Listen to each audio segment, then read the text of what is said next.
Hey everyone, my name is Chris with Clutter Reduction Junk Removal in Southeast Florida. We've been in business for about 5 years now. And when I first started off with junk removal, there was in fact one thing that I did have some trouble with, and that was determining my pricing for me because I was so fresh out there. I didn't have a team. I didn't even have a truck yet. I used to use U-Haul trucks for my jobs. So I didn't feel fully professional. I didn't feel like I should be charging as much as a franchise. And that is where people get into trouble. When you are able to perform the same service as anybody else to the same caliber with the same level of care and safety without damaging the property around you, you should be charging the same amount because it doesn't matter how much you're able to do as long as you're able to take care of your customers' needs. So I recommend everybody to start off pricing just as much as anybody else does. And the reason being is at the end of the day, you are providing a service. As long as you are doing it correctly to the same degree as everybody else, what is the difference? Boop. So I am going to run down real quick pricing as if you are just starting off fresh in junk removal. Your first couple of months. Once you do it for a couple of months, you can tailor this to better fit your needs in your area against your competition. But I recommend for the first couple of months, try this out. So, starting with price, the national average for junk removal is between $45 to $55 per a cubic yard. A cubic yard is a 3 foot by 3 foot by 3 foot item, a cube, as you could say. It is often referred to as a washer machine or a dryer, or a 6 foot regular size refrigerator is typically 2 cubic yards. So you can use those two items as comparison. If you are in a low populated area, for example, let's say you plan on covering a county that has multiple subcities inside of it, and you have a population of 500,000 or less, I would recommend you start with $45 per a cubic yard. If you are in a high population area, same area, but it has more than 500,000 people in it, I would recommend you start with $55 per cubic yard. And you can determine the population by simply Googling your area and then determining how much population is there. From that number, you are now going to determine the volume of your vehicle, whether you're using a pickup truck, a cargo van, a box truck, a trailer, a junk truck, whatever you plan on using, you need to determine how much room you can fill within that vehicle. So you're going to take the length, times it by the width, times it by the height. You're going to get your cubic footage. You're going to divide that number by 27. That's going to give you a cubic yardage. That's what we're going to use to calculate our pricing. So from there, you are now going to break that down into what your size of your truck is. If you have a smaller vehicle, I would recommend you just do a minimum pickup, a half a truck, and a full truck. If you have a larger or more standard size vehicle, like 12 cubic yards, then I would do a minimum pickup, a quarter truck, half truck, 3/4, full load. Now, here's an example. Let's say you have a 6 foot by 12 foot trailer with 5 foot sides. That's going to give you 360 cubic feet. Divide that by 27, you get 13 cubic yards. Minimum pickup, 2 cubic yards. You don't want to be going out picking up an item for $45. It's not going to be worth your time. It's not going to be worth your gas. It's not going to be worth the disposal. Minimum pickup, 2 yards. At least make it worthwhile. You're not going to be making a lot of money on these, but it has its perks, and at least you get something to cover your bases. 2 yards. Your quarter truck for that trailer we just talked about would be 3 yards. Your half a truck would be 6. Your 3/4 would be 9. Your full load would be 13.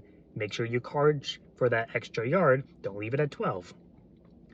So that would be the example we're giving, right? Calculate this for yourself though, and just divide it by however much your truck comes out to. If your truck comes out to 10 cubic yards, divide that into 4 or just do the halves. If it comes out to 17 cubic yards like our truck does, again, divide that up.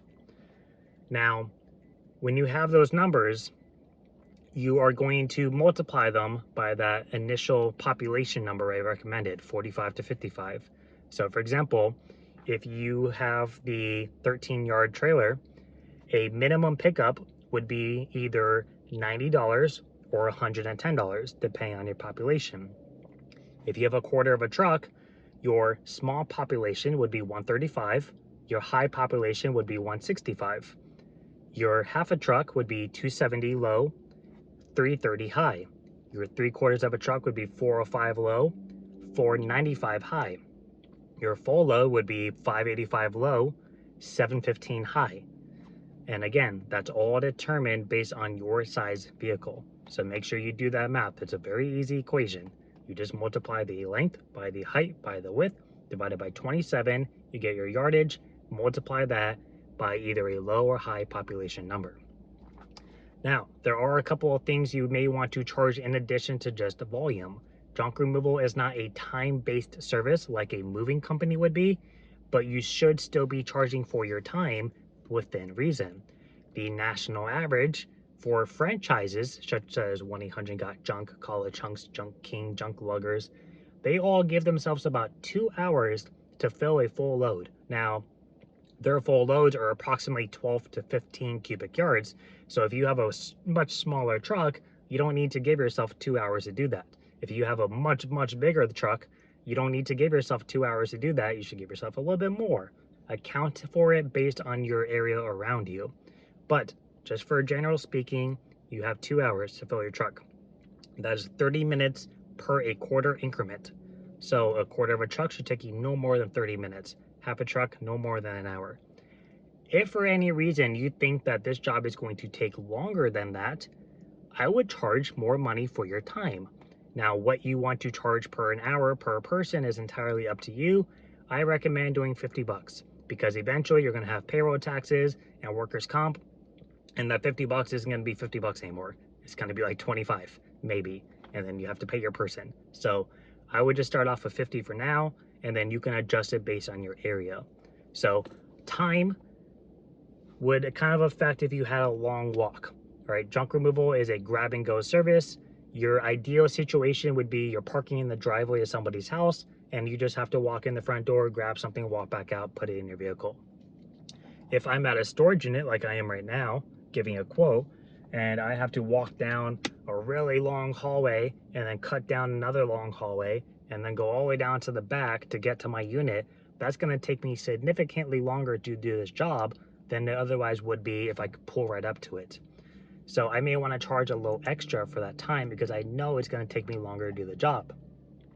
If I have to go up to a second or third floor apartment building with stairs, that's going to take me longer. Number one, I can't use a dolly anymore. I have to do all hand trucks or carry stuff, which is going to take more time. And then just the act of having to go up and down stairs constantly is going to take more time. So you may want to charge more for that. If you're going to a high-rise condo building, even though there's an elevator, it still takes a long time to constantly go up multiple flights of floors or to constantly get stopped by other people calling the elevator. Plus, you typically will have a little bit of a walk as well. You don't just pull right up to an elevator. So that's something to keep in mind.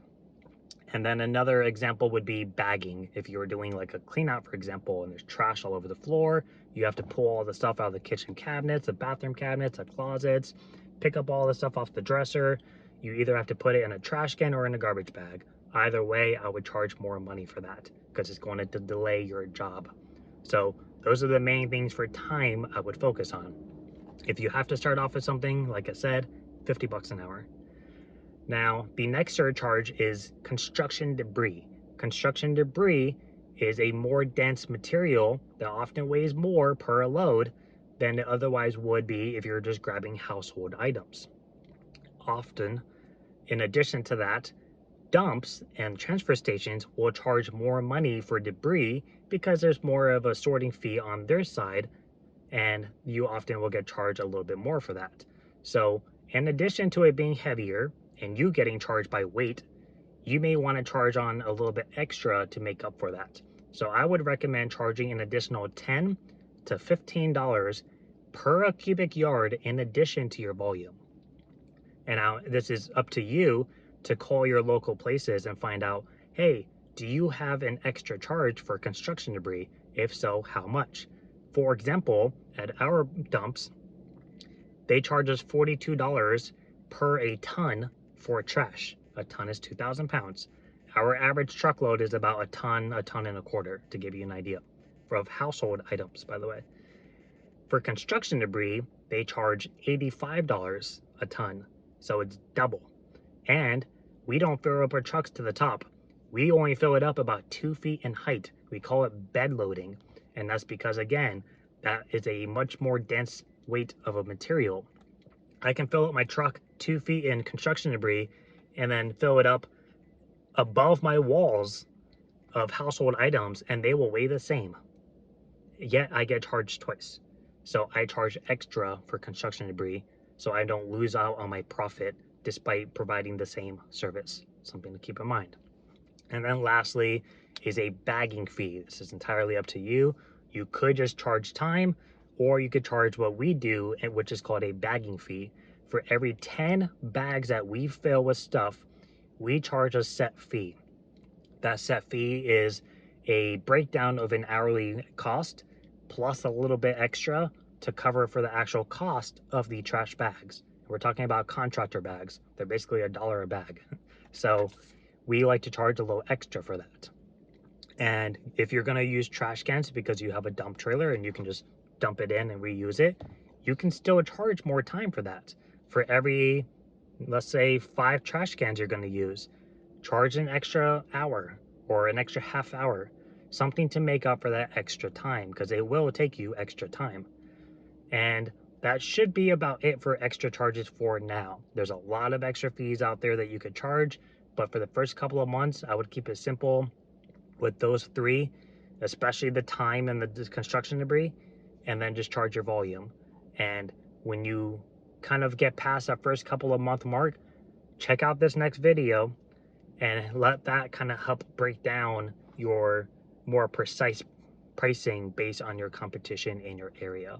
So what I'm going to do now is I'm going to fill out a price sheet on Canva, one of the free options, not the pro. We do have pro, but I'm going to specifically pick one that's not pro. I'm going to fill out a basic price sheet just so you can screenshot it, and then you can try to figure out one on your own that you can keep with you on jobs. It's not necessary to have a price sheet. I don't have a price sheet. I just have an invoice app that I plug in all my information.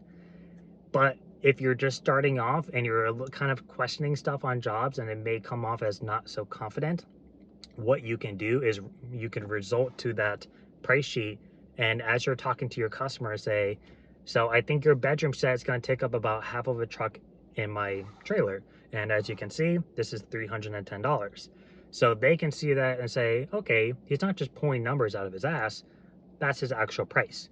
And it just kind of helps with reassurance and presentation. Not necessary, but if you want to do that, it's entirely up to you. I'm just going to throw up an example, keep it clean and simple, and list out all of your pricing. This isn't necessarily something you're going to be sending to people. This is just for you to have on jobs, whether you're going to pull it up on your phone, on a tablet, or put it on a clipboard. So that should cover all of your bases for just getting started with junk removal. And if you have any questions, comment down below. Again, check out that other video. I will have it at the end as a recommended video. It goes into detail a little bit better. And until then, good luck if you were just starting off. If you have any other questions about marketing or something, comment down below. We might make another intro video for that as well. So that's it for me. I have to go to the gym and then go back to another estimate. Hope everybody is staying busy this month, and I'll see you next time. Bye.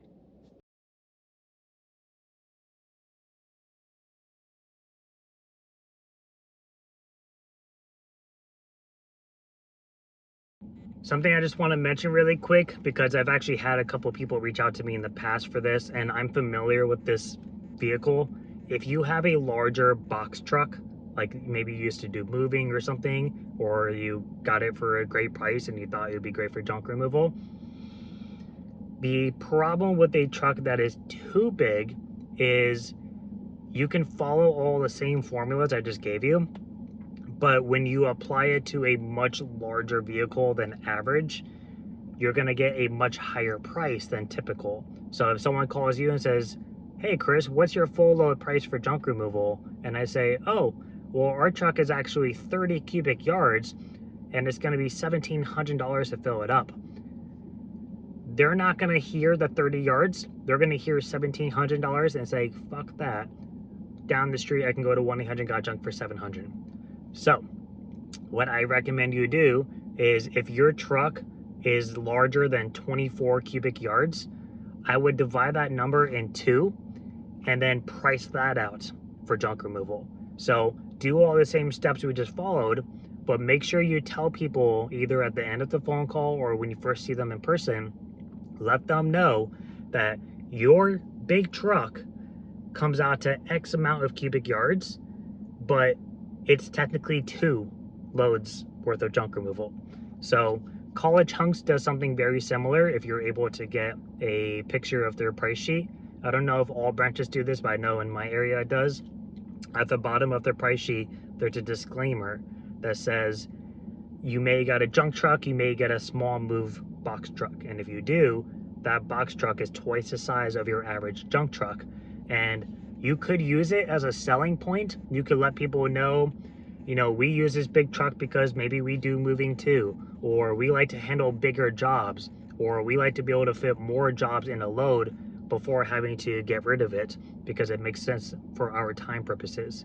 So you can sell it, but just make sure that you're not just flat out saying, oh yeah, it's going to cost $1,500 to fill my truck when it should only cost you $600 for an actual regular load. So just something to keep in mind. Don't freak out about it if you have a big truck and you realize why you're not getting any calls. If you're telling people, oh yeah, it's $1,000 to fill my truck because I have 30 cubic yards. Don't do that. Just say, yeah, our 15-yard full truck price is $600. And when you get there and they're like, wow, your truck's huge, say, yes, it is. But if you happen to have more, I can fit up to 2 full loads in this truck. So use it as a selling point, but just don't tell people what it could be because it's going to turn them off. I promise you.